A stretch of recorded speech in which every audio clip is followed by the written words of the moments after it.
Hi, it's Tom from Lone Horizons, and welcome back to our playthrough of 2D6 Dungeon. So, we're getting through level 1 of the dungeon. It's going to be quite a small dungeon level, isn't it? It's like you could end up with a 5-room dungeon as one level if you're not careful. I mean, if you randomly get that from the dice. We've had 2 fountains, an empty room, a damp room that had a mushroom man in it. He wasn't called a mushroom man. I can't remember what he was called now. What was it? A musty bloater. That's it. That's who we killed. And we got some spores from him, I think, which we put in a little pouch. Yeah, we got 3 spores and we put them in the pouch that we had with us from the start of the game. Now, in that fight, our health points went down to 4 from 10. And we've got a healing potion that gives us 10 hit points extra, but we can't go above our maximum of 10. I think we're going to have to drink that now because I don't want to go into a fight with 4 hit points because you can lose quite a lot in one combat round in this. So I will just cross off that. We've now got 10 hit points again. I'm always going to call it hit points, like I said last time. XP is on 12 out of 100, so we probably won't be leveling up anytime soon. Let's explore the next place. So we could go north from the crossroads at the entrance, or we could go east through the damp space. And these 2 doors are wooden. And I happen to know from this bookmark that when you check to see if these doors are locked, you roll a d6 and it says 1 to 3 unlocked, 4 to 6 metal doors are locked, 5 to 6 reinforced doors are locked, and 6 all types of doors are locked. So that means these wooden doors will only be locked on a roll of 6. Why don't we go east through here? So I will roll a die, and if it's a 6, then the door is locked. No, it's unlocked. Okay, so we'll open this door and roll for the dimensions using our special dice for that, which are really nice. So 5 by 1. Okay, so it's a corridor. I think it makes sense to have it running north to south because then we can actually fit it in. Well, we could fit it in there actually, couldn't we? And it does say X. The 5 is the X and the Y is the 1. Okay, we'll put it in there, and see what happens. Before I draw it, I will roll for exits. Okay, corridors. Yeah, if you roll a 1, then you'll roll the corridor. Blah blah blah. Retain. Oh, it does say retain the X and Y orientation. Okay, so you can't fit it in the other way around. You can't rotate it. Okay, that's fine. Roll for a number of exits as you would a room. All exits from corridors are archways. Corridors do not have encounter rolls and are not considered to be small rooms. Okay, so here's the number of exit die. 1. Okay, so it could be in the north wall or it could be in the east wall.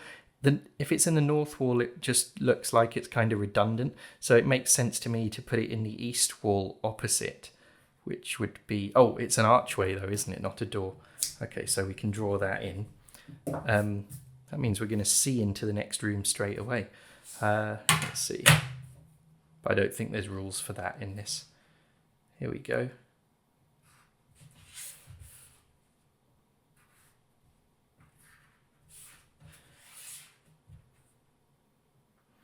Like, I could have rolled a die to see which wall it's in, but it can only be in either the north wall or the east wall. So it makes the most sense for it to be the east wall. Okay, so nothing happens in this corridor. I'm going to move Pip in there.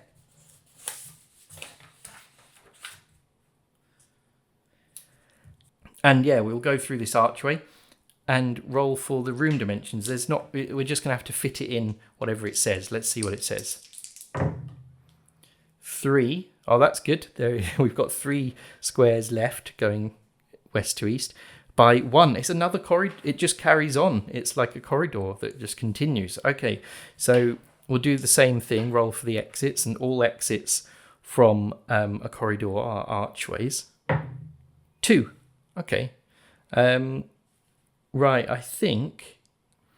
So it doesn't make sense for there to be an archway going south because there's just there's nothing there. Like you couldn't have a room. Yeah, it doesn't make any sense. So if there's 2 archways going here, maybe that just means it's like one big double archway. I'm going to rule that that is the case. So I'll draw that here like this, right?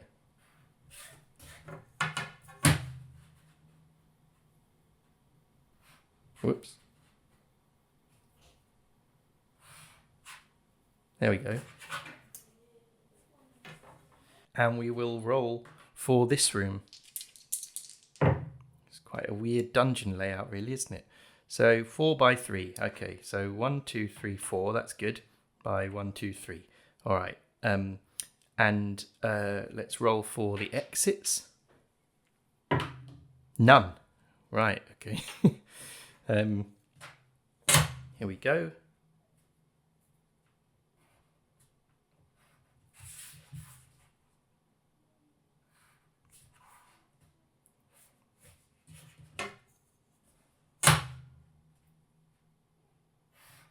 All right.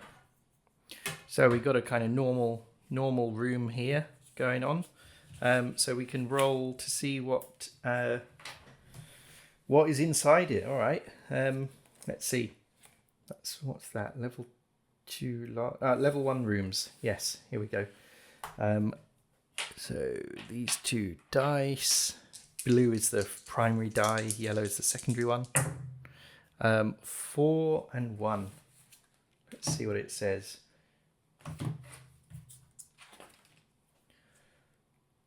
4 and 1. Small shrine. This room is bare, apart from a small stone shrine set into the wall.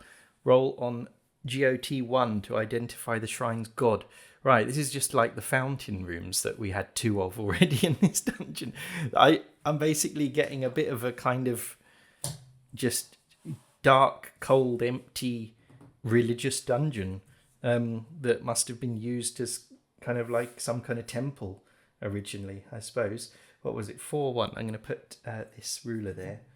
4-1.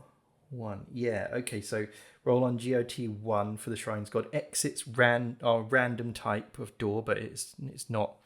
We don't have any exits. It's not a unique room. Okay. When offerings are correctly applied, gain 1 favor point for that god. I don't think we're going to have anything to offer any god, but we'll roll to identify the god of this shrine anyway. GOT1, so we can check the table index in the back. Oh, there it is. I bookmarked it already.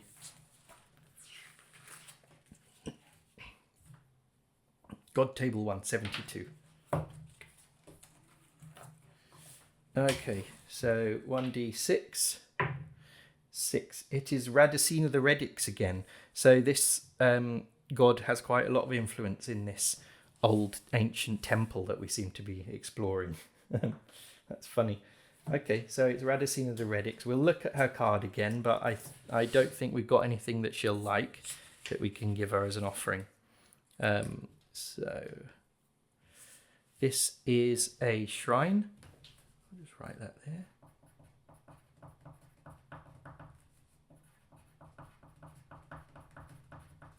I'm a bit worried that we're not going to get any more encounters on this level of the dungeon. And if we don't, we'll go down to the next level, still at level 1. I mean, maybe that's normal. It's probably quite random. Maybe it doesn't matter. Oh, these are the herbs. Okay, Radicina the Redix. She likes seeds, roots, mushrooms, vegetables, acorns, and pearls. Radicina knows the roots that run the earth with their life. Okay. So we don't have any of that stuff, do we? We've just got spores, and that's it, and some rations, which gods don't like to eat. Okay. Fair enough. So backtracking through the dungeon, there are rules on that. Let's see. Tracking back, you may find a situation where you have to or choose to go back the way you came. You can return to any old rooms where there will no doubt be the dead bodies of the enemies you've already slain. You will encounter no more creatures in these rooms and can travel freely along the route, but only on the same level. You cannot go up levels or use backtracking as a means of leaving the dungeon. Okay, so there's no actual rules. You just go through it. And because this game doesn't have turns like dungeon turns in D&D or something like that, there's no sort of rolling for random encounters or anything like that, or tracking time. So we'll go back into the damp space room and let's try the north door. So I can roll on that table for whether the door is locked. Where is that bookmark gone? Here. Okay, so roll a d6. Oh yeah, we already know it's only locked on a 6. Okay, so that's fine. So we can go through there and roll for it.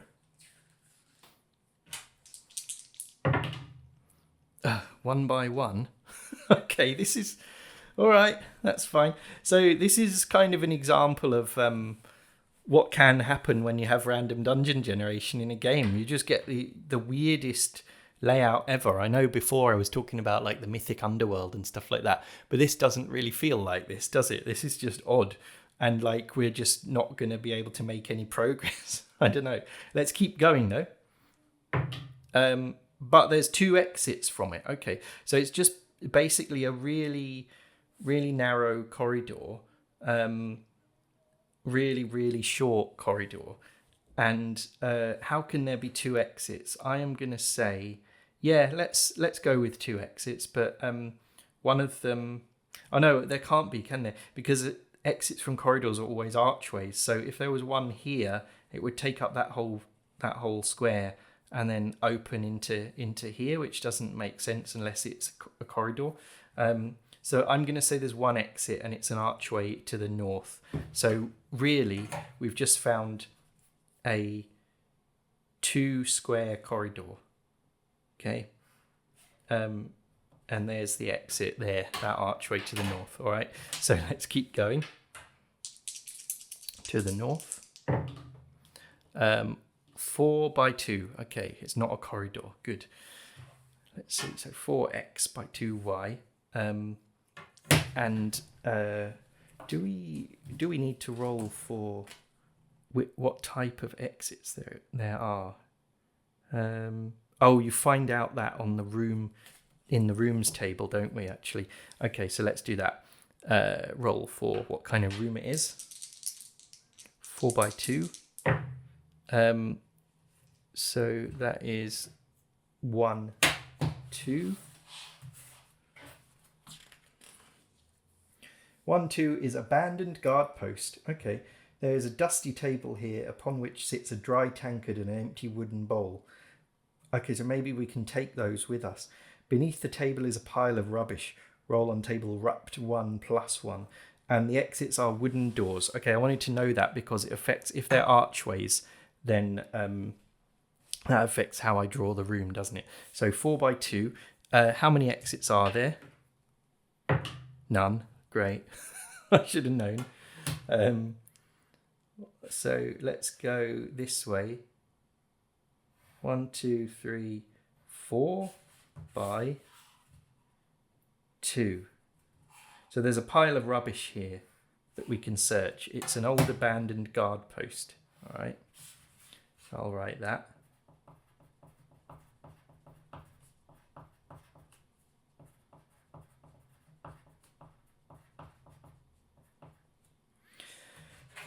Yeah, so let's find that table for the pile of rubbish. Rupt 1 + 1. Okay, so we'll look that up. Rubbish pile table 1. Okay, page 84. Very specific tables in this, aren't there? Okay, here we go. Oh, it's 2d6 and we +1 to this roll. 10, so 11. Caught up in the rubbish are some strips of material. Oh, that I can use for bandages. Some strips of material. Okay. Well, it mentioned that like if you tear something fabric up, then you're probably only going to get like 2. If you tear up a sheet or something, you'll probably only get 2 usable bandages out of it. And I'll go with that. I mean, it's very vague, isn't it? Or we could roll a d6. Why don't we roll on the doors die, which will give us 0 to 3, and we'll ignore it if it's 0. 1. Great. Okay. So small items. All right. Bandage. And I can't remember how you use bandages. I think you can't use them in combat, as far as I can remember, but they do heal you a bit. Okay, so we're in the abandoned guard post. We're going to backtrack again, and we've explored this southeastern corner of the temple, we're calling this. And we picked up a tankard and a wooden bowl, didn't we? A dry tankard and a wooden bowl. Are they large and heavy? I think I don't think they are. I don't think they are. So tankard. So we could like scoop up some liquid in that if we wanted to for some reason. And wooden bowl. Maybe we could, I don't know, set that on fire if we needed to. All right, so we'll go back to the crossroads here, because also this is a dead end up here, this part of the dungeon. So we'll go up north here and see. I think that is going to be an archway into a room up there. So we will roll for a room, and it could just be another long corridor, which I wouldn't be surprised in this weird place. 2 by 3. Okay, so 2 by 3 is quite a small room. I'm going to have to do some shading on this map, aren't I? I think I'll do that. Maybe I'll try and do that before the next episode if I remember. Just because this is probably quite hard to tell, like what's a room and what's just brick or rock. 2 by 3. So 1, 2 by 3. Oh, I should have checked if it's archways or not. Never mind. So that's quite a small room here. Oh, I see. So we could get quite a few small rooms in here. So what's that? 6. Is that a small room that needs a roll on the small rooms table or not? Let's see. Room creation. Room size. Let's go back. Hang on. Oh, resting on the stairs. I think that's when you eat rations. Yeah, between levels you eat rations. Okay, that's good to know. So you can't just eat them anywhere. I'm not sure about bandages though, because I was wondering about bandages, wasn't I? If you have a cloth or bandage, gain an additional 2 hit points. Oh, okay. So maybe you just use them there. All right. So encounter the new room. Reveal the room type.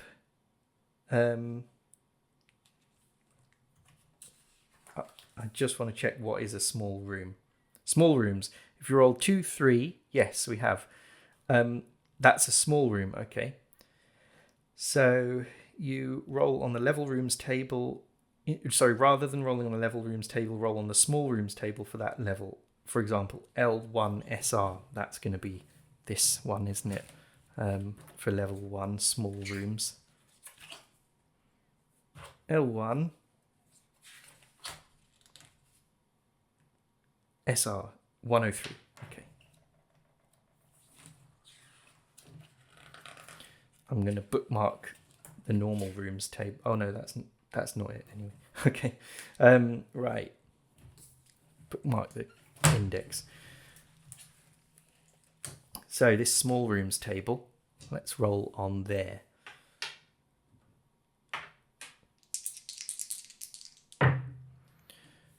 3, 4.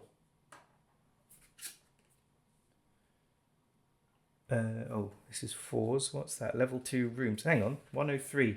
Small rooms. Oh, okay, sorry. So this is a 2d6 roll, so it's actually 7. Okay. What's this? Mauritania effigy. There is a grisly effigy of Muratani here. Is that one of the gods? It's just all gods and religious stuff here. Yes, look. Muratani the pulp. So this effigy, right? It smells of rotting flesh. Muratani is animal and sinew, twisted muscle, and the screams of the living beasts. Right. He appears as a writhing mass of internal organs formed into a beast and cloaked in many skins. Wow. Its gift is it reaches down and crosses your head with blood. The bloodied status no longer affects you, right? So you can give him blood, meat, leather, horn, dragon scales, or ruby. It says, if you call for its favour here, -2 to the roll. Okay. There is no space to make offerings. Oh, okay, there's no space to make offerings. So it's not like a shrine or a fountain where you can make offerings to the god. All you can do is call for it. Oh, it's an it, not a he. Call for its favour. Okay, and that is a unique room. All right, so Muratani effigy. We're all right in here. And we need to check the exits as well, don't we? I didn't do that. So, Muratani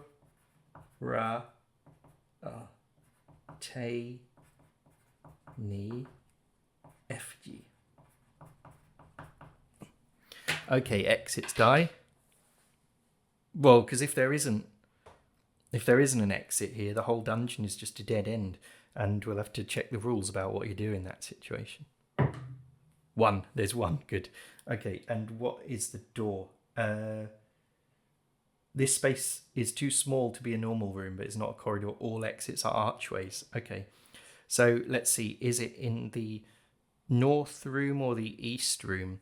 Let's just roll ourselves. We'll rule that if it's a 1 to 3, it's north. If it's 4 to 6, it's east. I can't remember what the actual rule for deciding this is. 5, so it's east. Okay, and it's an archway, so we'll rub that bit out there.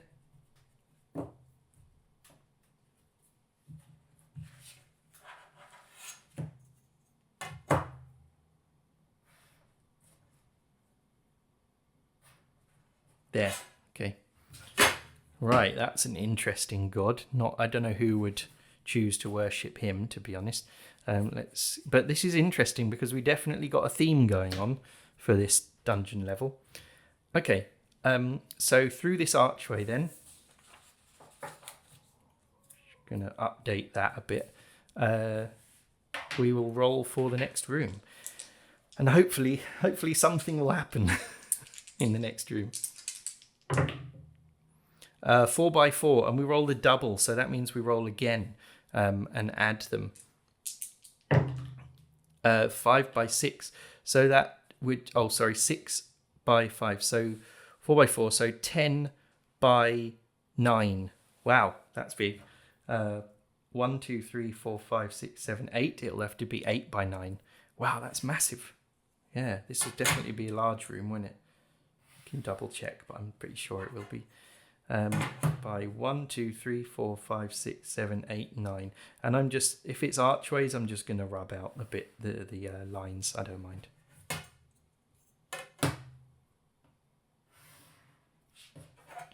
Okay, so that is very big. Let's see. That's normal rooms. That's small rooms. Is there going to be large? No, that's level 2 small rooms. Okay. Level 1 rooms, level 2 large rooms, level 1 large rooms, 32 squares or larger. So that's 1, 2, 3, 4, 5, 6, 7, 8. What was it? By 1, 2, 3, 4, 5, 6, 7, 8, 9. 8 times 9. Yeah, that's definitely 32 squares or larger. My math isn't that good, but I definitely know that. So we will roll for that. Looks like you roll a 2d6 on here. Oops, that's not the right die. 11. A dormitory. Oh, there's some things here. Lining the walls are bunks, and you count enough for 12 men. But most are empty. But two are occupied.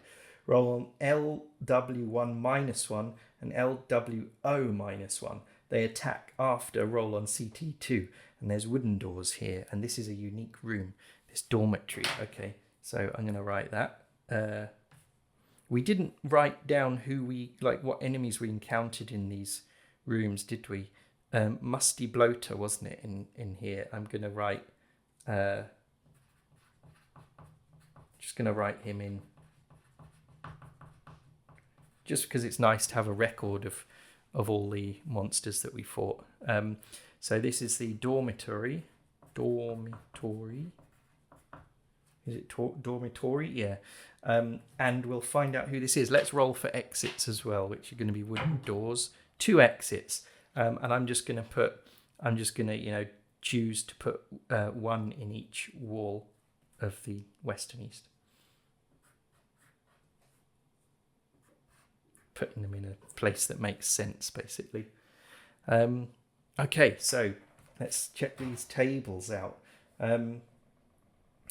L1W -1, so that means we -1 from our roll.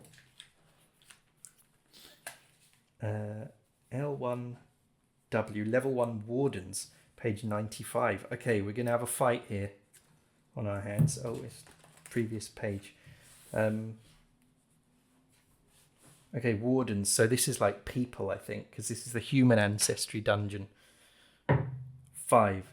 A jailer. Okay, so we'll find him in the level 1 cards. Where is he? So we've got to fight them both at the same time. There's the jailer. It was -1? Sorry. 5. Dormitory. Yeah, -1, so it's not the jailer. Oh, no, maybe it is the jailer. 4, it's still the jailer. Okay. And L1WO -1.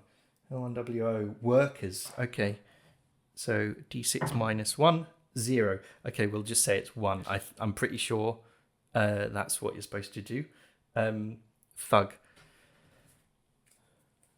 That might be wrong. But just to keep the video going at a nice pace, I'm just going to house rule that. And I might be right anyway. Here's the thug. This is the card that my daughter screwed up when I opened the game. So we got a thug and a jailer. Okay, it's like him and his little buddy, his minion. I'll write them in here. Thug and jailer. So when you're fighting more than one enemy, what happens? Let's see. Find out. Let's put them there.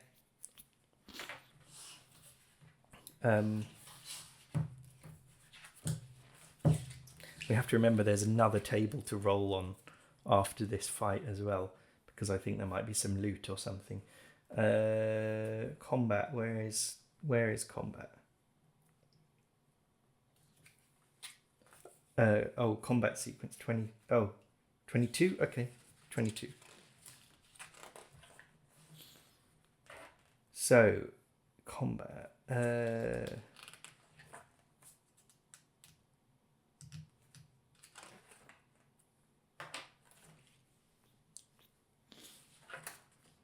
Multiple creatures. Sometimes there will be more than one opponent to fight in a room. In such a situation, you attack first and then the creatures take their attacks in turn. Okay. There is naturally a higher chance of being hit and the rounds take longer, so you decide the order of the enemy's attacks. Okay. Your armor can deflect damage from all attacks, and fatigue die adjustments apply to all combatants. Okay. Right. So yeah, it says I can keep track of their hit points on the map or a separate sheet of paper, and it recommends using the map just to kind of add to the narrative so you can see how long it took to kill them or something. I think I'm just going to get a separate smaller piece of paper.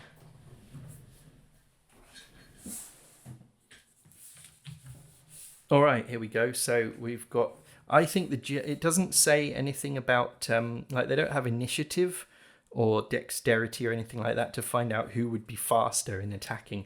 But The jailer, looking at their stats, is obviously the more skilled opponent here, so I'm going to say he can go first. So there's jailer, hit points 6, okay, and then thug, hit points 3. All right, I think we can do this. I think we can win this fight. Right, so we need to put out the combat fatigue die and start it off at 1. And fatigue starts when you reach round 4, okay. And shift adjustment die, we don't have anything for that yet, because that comes into play then. All right, so let's get started. So we always get to attack first, unless we're specifically told that we've been surprised. And I guess we choose who to attack. So let's go for the thug, because he's only got 3 hit points. We can tell he's weaker. This rough-looking brute has few skills and little training, and is often deployed as muscle to do unsavoury jobs. They shout abuse as they attack, swinging their fists. So he's like, he's been living here in this abandoned temple for years and years, being pushed around by the jailer. Maybe he used to be a prisoner here, but they're in a dormitory, so they've just kind of moved into this dormitory because it's quite big, and there's beds for them to sleep in. All right, so let's roll for an attack against the thug. Okay, so we got 5, 6. What is our shift? +2. Okay, so 5, 2 for incisive cut. We can't shift. We've only got 2 shift points, so we can't shift to that. 3, 2, yeah, that's not going to make it either. So unfortunately, we've missed the thug. So now the jailer will attack us. It's his turn. And do they do interrupts? We had 5, 6. The thug has an interrupt on secondary 4s. I'm guessing the jailer doesn't get to interrupt when it's not him being attacked. I think that would make sense to me, so I'm going to go with that. All right, so the jailer is going to attack us. So that is 4-1, his attack. And what's he got? He's got, has he got shift? Yes, he's got 1 shift. And one of his attacks is 5-1, sharp kick. So yes, he can shift that and get a sharp kick to us. And he does a d6 -2 damage. So that's 0. Okay. And I can't remember, does that mean he does no damage, or does an attack always... I remember actually from last time, it does mean he does no damage. Okay, so thug is attacking us. 1-1. That is a mishap. So that's like a fumble.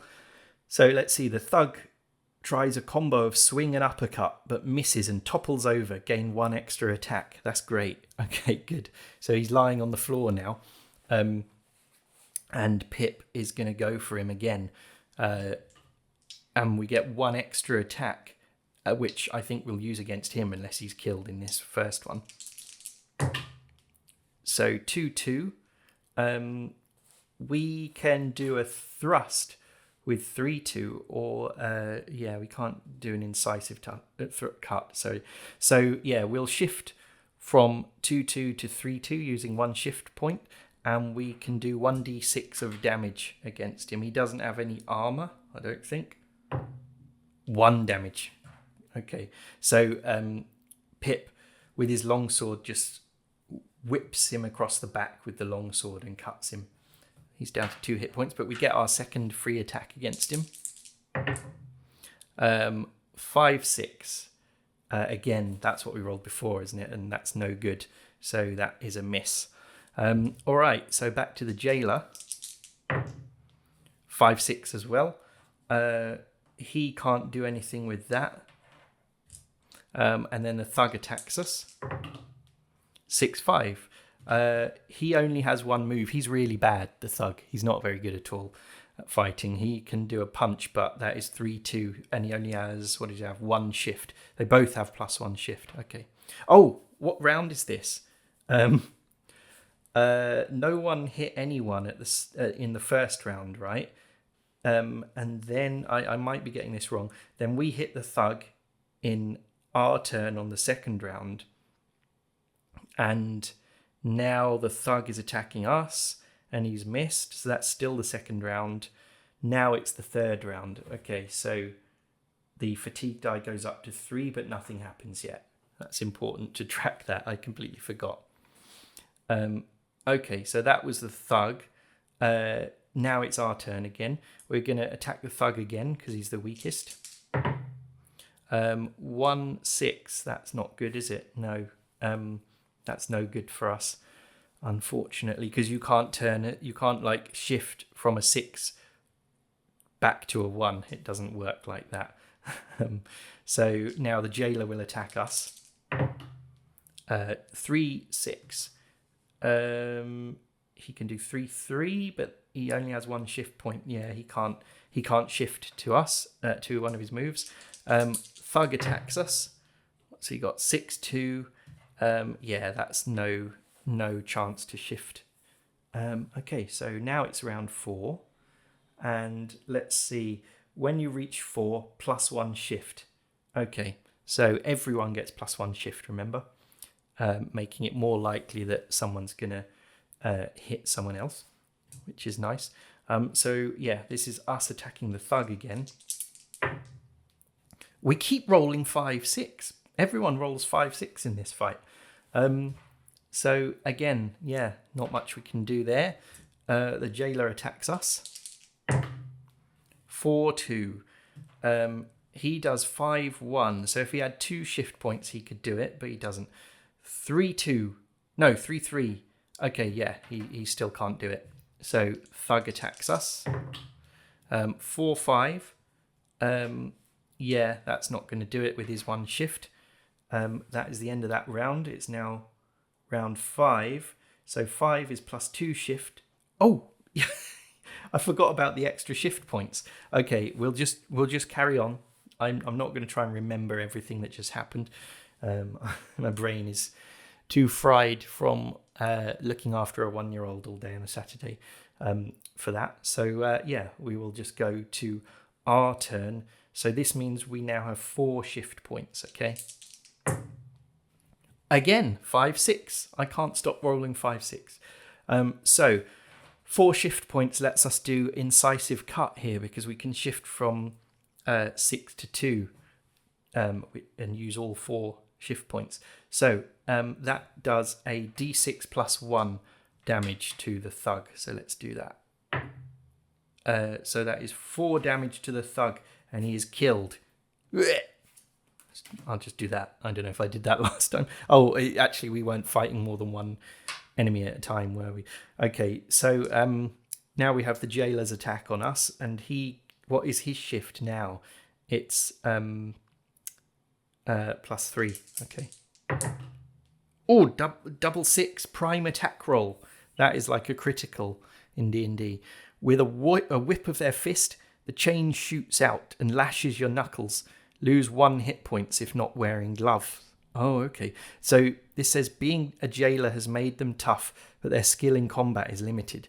As they come forward wrapping a chain around their knuckles, a mad look in their eyes.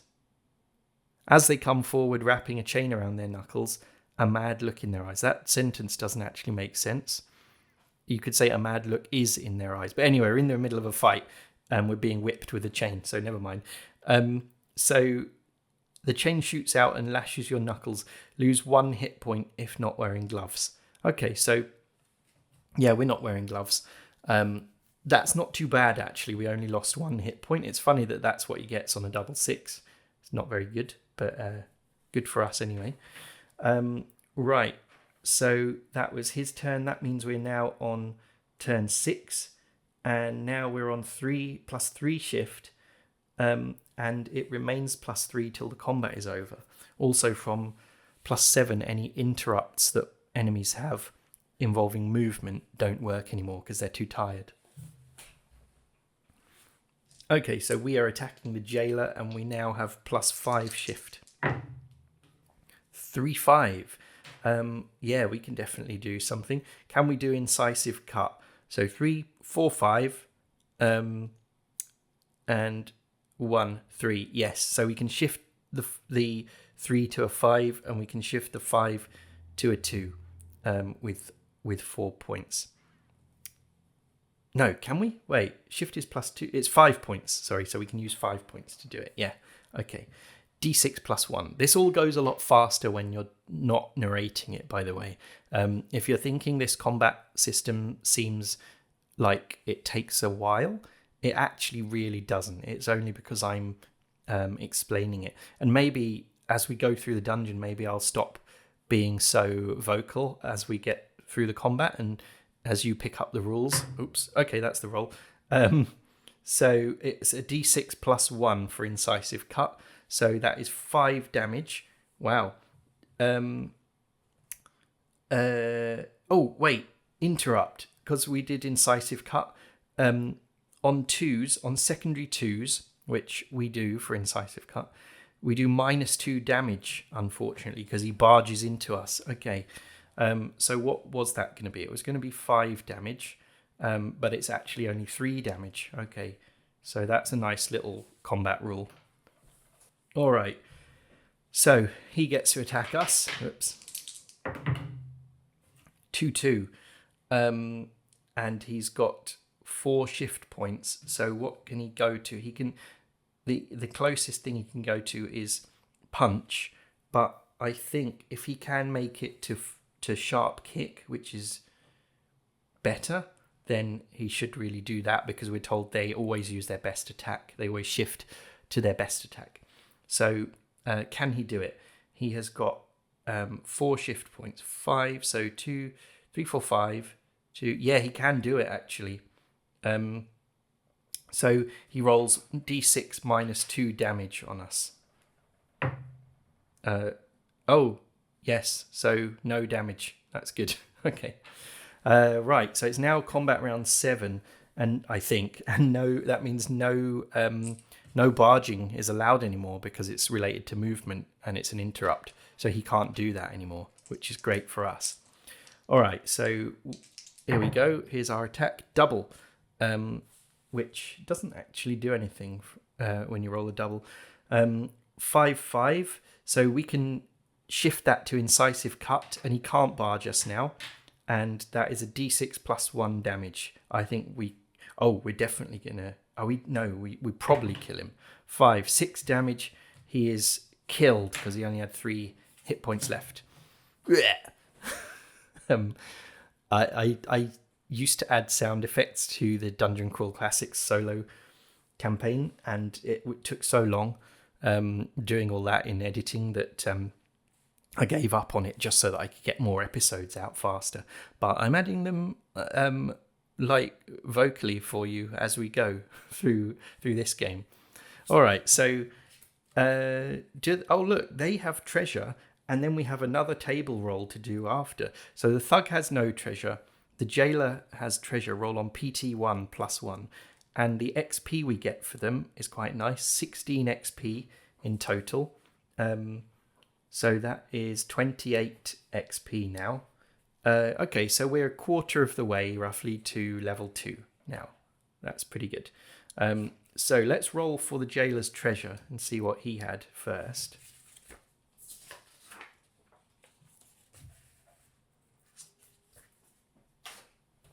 So what is that? PT1 +1. Okay.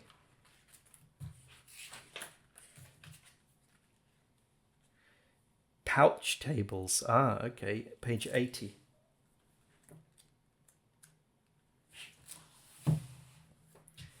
PT1 and add 1 to the roll, and it's a 2d6 roll. 7, 8. There are some Malacco leaves inside this pouch that the jailer had. Okay, that's great. So that is a herb, right? Malacco leaves, here they are. A tough, rubbery, dark green leaf that tastes bitter.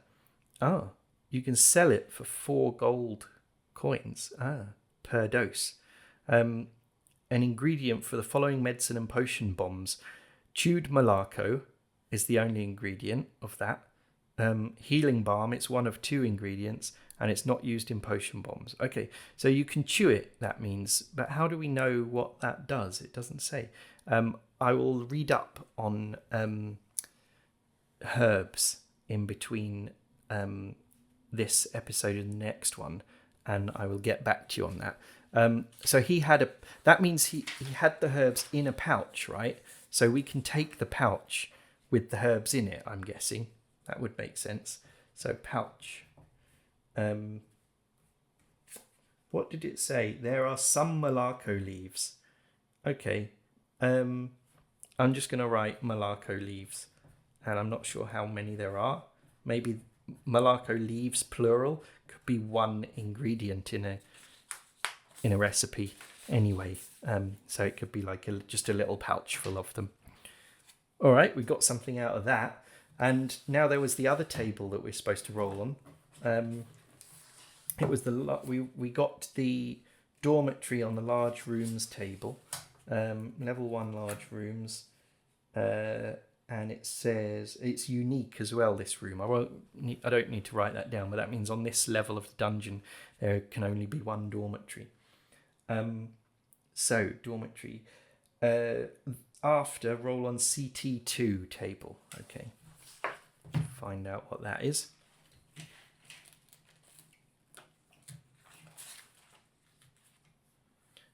Chest table 2. Great, there's a chest here. 78. I'll make a note of that on the map as well. Because I think I said before in this series, if you wanted, you could run this as a dungeon. After you finished it, you could convert it to another RPG and run it for your friends. I mean, so far, it's not... I'm going to be honest, it's not the best dungeon level I've ever played through. A lot of empty rooms and fountains and things like that. So there was a thug, a jailer. It looks like I wrote sailor. A jailer, and then a chest. I'll put colon. There might be nothing in it. Was it CT2 or CT1? I can't remember. It's kind of infuriating for you because you've literally just watched me say the name of the table. I think it was CT2, but let me just double check this because I don't want to get the wrong thing. So it was level 1 large rooms, 97 L1 LR,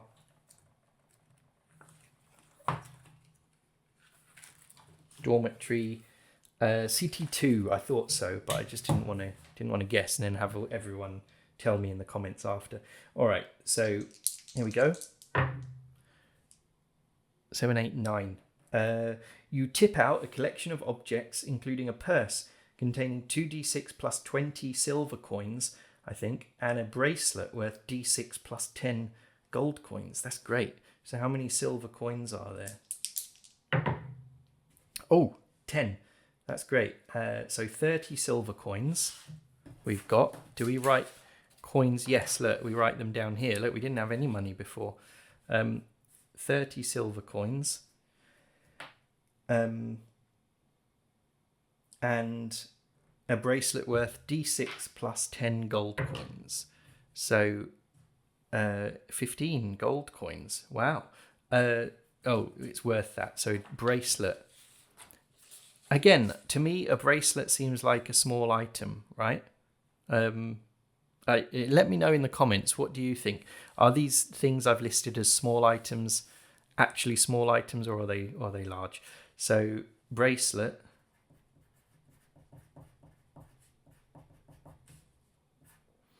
What was that? 15 gold coins.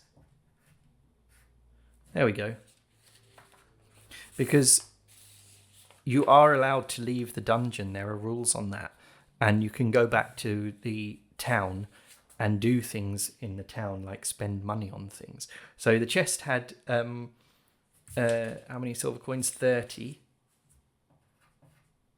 30 SC, and bracelet, 15 gold coins worth. Great. So again, another few boring rooms with nothing in them, and then suddenly a massive fight with two nutters in an old dormitory. So that's good. Let's just check the what was it, 97 I think was the page, the description of the dormitory, just to see if there's anything that could be useful in there. Bunks, most are empty. Okay, so if there's bunk beds here, then maybe we can tear up some bandages from them. There's multiple bunk beds. So again, I'm going to just roll a d6 to see how many bandages we can get from any sheets that are on here. 2. Okay, I'm going to do that because the inventive usage rule allows you to do that. So bandage, we now have ×3 bandages. So again, let me know what you think in the comments. Is this list of small items, should some of them actually be large items or not? Let me know what you think. And yeah, that was a fun session. We're getting towards the end of the dungeon. There might only be 2 big rooms left, and then basically you find the stairs down in the final, what is the final room of the dungeon after you've explored all the doors and exits in the other rooms. So we'll just move Pip into the dormitory for next time. And yeah, thanks for watching. If you're enjoying this series of videos, leave a like on it, because, and even better, actually comment on the video, engage with it, and then that will just make it more likely to be recommended to other people who might like it. So anyway, I will see you in the next video.